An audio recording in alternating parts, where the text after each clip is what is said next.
때에 이렇게 무죄한 가운데서 정죄함을 받고 빌라도에게 넘겨지는 그러한 밤의 상황을 보여주고 있습니다. 먼저 대제사장들이 불법적으로 그 밤에 기습으로 열었던 그 공의회에서 예수님께서 정죄를 받으시게 됩니다.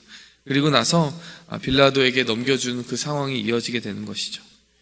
오늘 본문 말씀이 바로 예수님의 그 고난이 본격적으로 시작되는 그 본문이라고 한다면 예수님께서 그 때를 어떻게 보내셨는지를 묵상하는 것이 그 하나님의 마음, 하나님께서 고난을 이해하시고 이기시는 방법을 우리가 조금 더 깨달을 수 있는 방법이 되겠다, 그런 말씀이 되겠다라는 생각이 듭니다.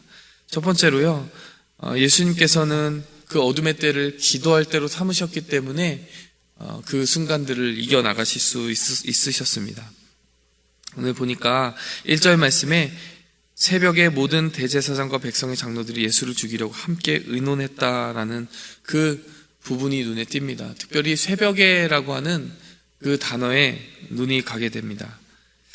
예수님을 죽이려는 그 의논이 치열하게 이루어졌던 시점이 새벽입니다. 보통 새벽이라고 하면요, 사람들이 잠들어 있을 시점입니다. 그런데 이 잠들어 있던 시점에 예수님을 죽이려고 하는 그 의논이 이루어졌다는 것은 그들이 의논하고 있는 것이 떳떳한 일이 아니었다는 것을 의미합니다. 사람들의 이목을 피해서 불법적인 재판을 진행하기 위해서 그들은 사람들이 잠든 시간을 택하였습니다. 이 시간에 관해서 묵상을 하는데 한 가지 생각이 납니다. 예수님께서는 어떻게 다른 모든 사람들이 잠들어 있는 그 시간에 깨어 있을 수 있었는가? 대제사장들과 종교 지도자들은 나름대로 그 시간이 기습적인 시간이다라고 생각을 했을 거예요. 하지만 예수님의 관점에서 보면 예수님께서는 그 때가 오고 있음을 이미 알고 계셨습니다. 그래서 겟세마네 동산에서요, 정말 땀이 피가 되도록 3번을 반복하여 기도하시고 그 시험의 때를 면하게 해달라고, 혹은 그 잔이 지나갈 수 있겠느냐고, 그러나 하나님 뜻대로 되게 해달라고 간구하는 그 기도를 드리게 됩니다. 그리고 나서 정말 그 순종의 치열한 기도를 드리고 나서 이제 자고 쉬라, 나를 파는 자의 손이 가까이 왔느니라 하고 예수님께서 일어나셨을 때 이 베드로와 요한과 야고보는, 그리고 다른 제자들은 보게 됩니다. 그 예수님을 파는 유다의 손이 그곳에 정확히 도착했다는 것을 보게 됩니다. 제가 이 시간에 관해서 이 새벽이라는 것을 묵상하면서 예수님은 그 시간 가운데도 기습적인 그런 의논이 이루어지고 있는 그 시간에도 예수님에게는 그 시간이 기습적인 시간이 아니라 온전한 계획 가운데 하나님의 그 마음을 이해하면서 붙들면서 씨름하는 시간이었다는 것을 생각해 보게 되었습니다. 예수님이 충분히 기도하신 그때에 그들이 도착했습니다. 정확한 타이밍입니다. 한마디로 말하면요, 예수님은 기도할 때를 놓치지 않으신 분입니다. 기도해야 될 그때에 인내하고 붙드시고 계속 하나님의 임재 앞에 머물러 갔기 때문에 예수님께서는 그 다음날 당황하지 않으셨습니다. 예수님을 붙잡는 그 존재들이 왔을 때 당황하지 않으셨고요. 그리고 빌라도 앞에서나 헤롯 앞에서나 한치의 흐트러짐 없이 하나님이 예수님께 주신 그 십자가의 사명을 온전하고 묵묵하게 감당하실 수가 있었다는 것이죠. 여러분, 이 예수님을 정말 이 고난 가운데 집어넣는 것이 사탄의 계획이었고, 그 가운데서 예수님의 중심이 흔들리는 것이 그의 진정한 목적이었다면 사탄은 실패한 것입니다. 근데 그 실패하게 된 근본적인 원인은 바로 예수님께서 기도의 때를 놓치지 않으신 데 있다는 것입니다.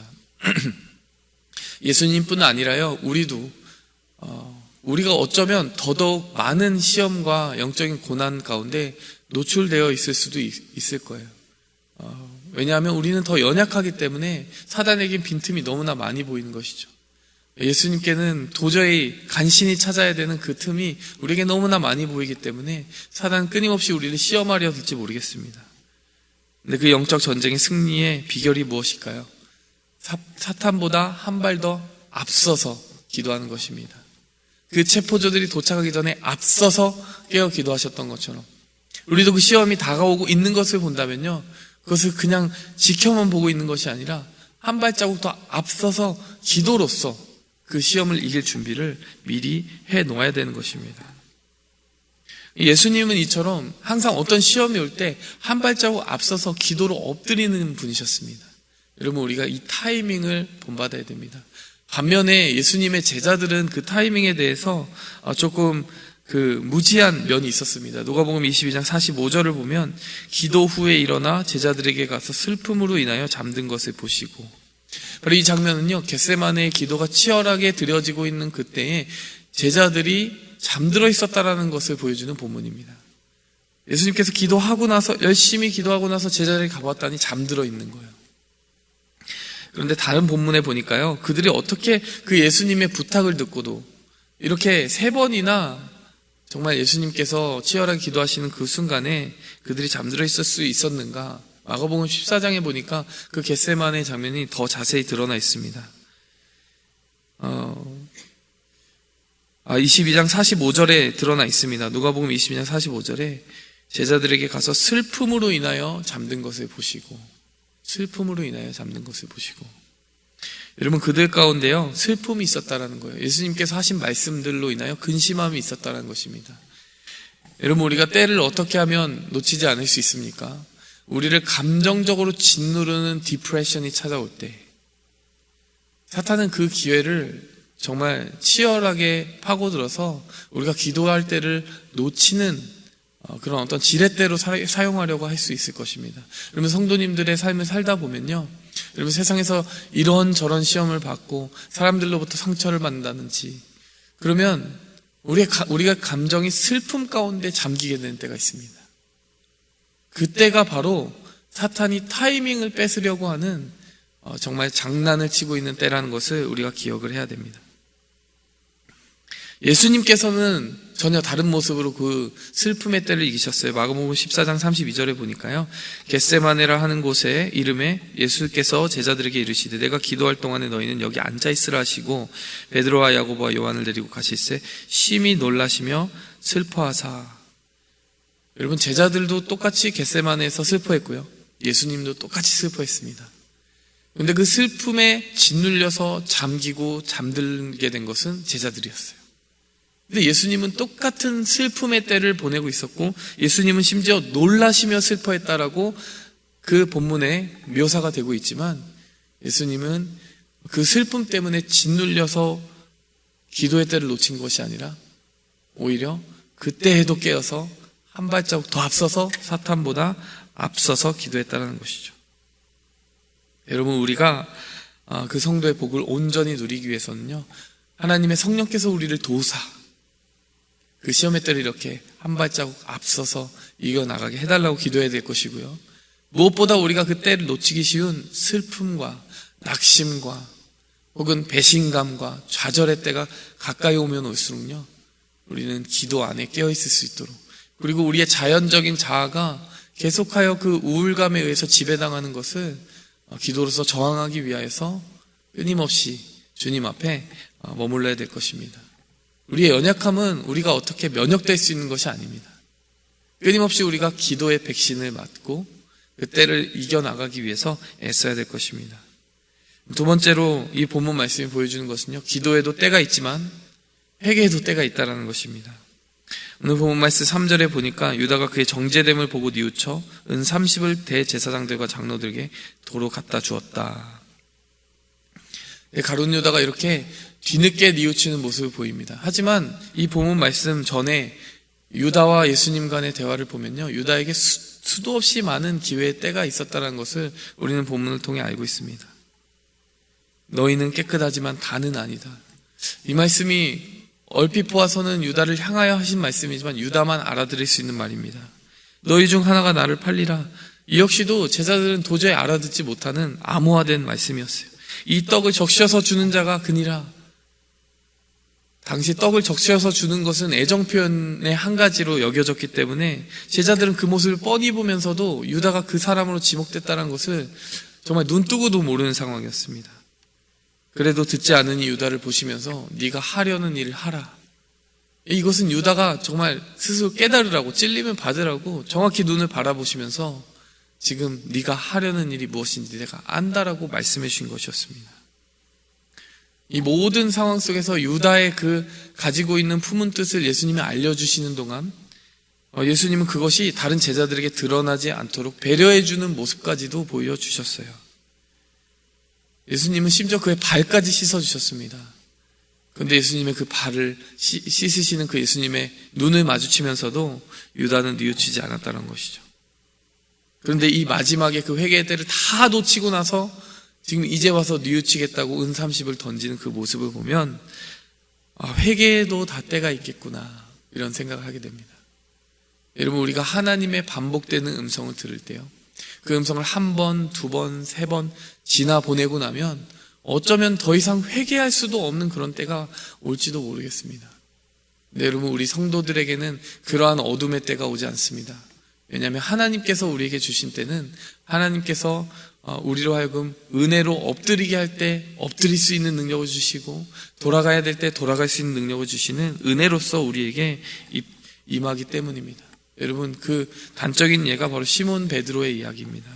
요한복음 13장 36절에 보니까요, 주여 어디로 가시나이까? 예수께서 이르시되 내가 가는 곳에 내가 지금은 따라올 수 없으나 후에는 따라오리라. 베드로가 이렇게 얘기해요. 왜 지금은 갈 수 없습니까? 목숨을 버리겠습니다. 그런데 예수님은 말씀하십니다. 네가 3번 나를 부인하리라. 여기서 이 말씀을 통해 좀 주목이 되는 부분이 이 부분입니다. 지금은 할 수 없으나 나중에는 할 수 있게 된다. 예수님께서 실제로 베드로에게 그런 말씀하셨어요. 네가 정말 다시 돌이킨 후에 형제들을 굳게 하라. 예수님은 베드로의 넘어짐도 보고 알고 계셨습니다. 하지만 그에게 이 말 회개의 때가 기다리고 있음을 알고 계셨습니다. 여러분, 유다의 비극은 무엇입니까? 오늘 본문 말씀에서 분명 아마도 유다가 멈추어서 한 3일만 기다렸다면 저는 유다도 부활하신 예수님을 볼 수 있는 기회가 있었다라고 생각합니다. 근데 유다와 어떻게 보면 베드로의 근본적인 차이는 바로 거기에서도 갈린다라고 여겨져요.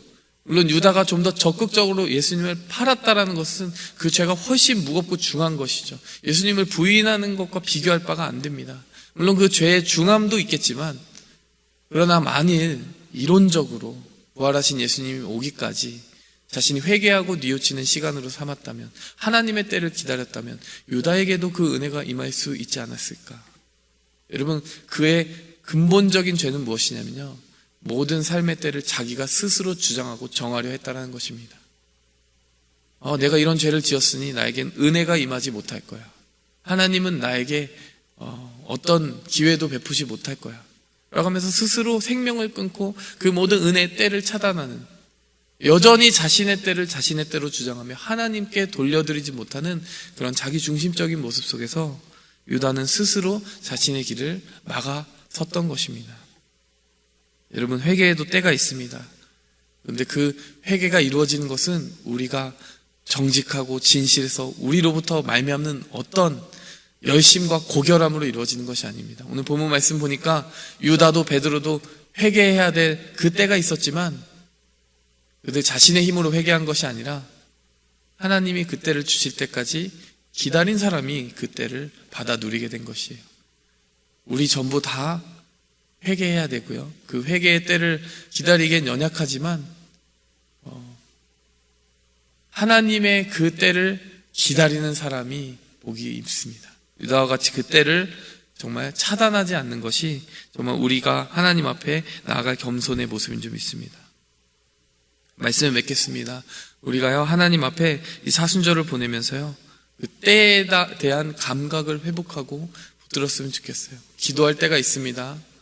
한 발자국 사탄보다 더, 사탄의 시험이 다가올 때 그보다 한 발자국 더 먼저 기도했던 예수님을 본받아서 우리가 먼저 기도해야 될 줄 믿습니다. 회개에도 때가 있습니다. 하나님께서 주신 그 은혜의 때를 나 스스로 차단하지 않고요, 내가 그 은혜 앞에 엎드려야 될 존재임을 다시 한번 생각하면서 하나님이 주시는 그 때를 민감하게 포착하고 엎드리고 무릎 꿇는 그런 은혜로 나아가기를 원합니다. 함께 기도하겠습니다. 하나님 아버지, 감사드립니다. 오늘도 우리에게 임하시는 이 말씀을 통하여서 우리의 영혼을 경성하게 하시고 깨어있게 하시고 주님의 때를 분별하고 사모하게 하여 주시니 감사합니다. 한 발자국 더 앞서서 기도하며 우리의 영혼을 가다듬게 도와주시고, 하나님 슬픔의 때가 와서 우리가 짓눌려 그 타이밍을 놓치는 것을 의도할 그 여러 사탄의 시험과 덫과 장애물들에 대해서 단호하게 거절할 수 있는 우리 모든 신앙인의 결기를 우리가 가지며 붙들며 살아가게 도와주시옵소서. 무엇보다 주님이 주시는 그 시마다 때마다 주시는 자비와 은혜의 회개의 초청을 순간순간 붙들어서 유다가 아닌 베드로의 길을 택하며 나아갈 수 있는 그러한 은혜를 베풀어 주시옵소서. 예수님의 이름으로 감사하며 기도하였습니다. 아멘. 하늘에 계신 우리 아버지여, 이름이 거룩히 여김을 받으시오며 나라에 임하옵시며 뜻이 하늘에서 이룬 것 같이 땅에서도 이루어지이다. 오늘날 우리에게 일용할 양식을 주옵시고 우리가 우리에게 죄 지은 자를 사하여 준 것 같이 우리 죄를 사하여 주옵시고 우리를 시험에 들게 하지 마옵시고 다만 악에서 구하옵소서. 이게 나라와 권세와 영광이 아버지께 영원히 있사옵나이다. 아멘. 오직 주의 사랑을